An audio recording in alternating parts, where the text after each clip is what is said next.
Bu ikkita Foton Aumanimizga ham metan uстановка qilib berganmiz.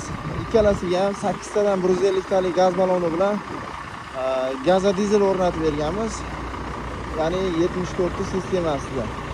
4 ta ballon bu yoqqa, ikkitadan orqa tarafiga chiroyli o'rnatib berganmiz. Motor ochilmagan, italyanskiy reduktor, italyanskiy farsonka, Polshadan kelgan miyalar bilan akkuratni qilib joylashtirib berganmiz. Endi bu mashinalarimiz ham salakada, ham bemalol gazda ham yursa bo'ladi.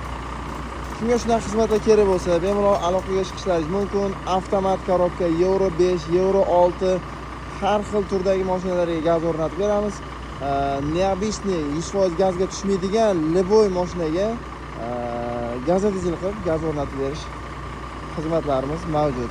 Profilda raqamlarimiz bor, bemalol murojaat qilishlaringiz mumkin. Shunaqa gaz qo'yishga o'ylanib yurgan tanishlaringiz bo'lsa, bemalol bu uydan yuborib qo'yishlaringiz mumkin.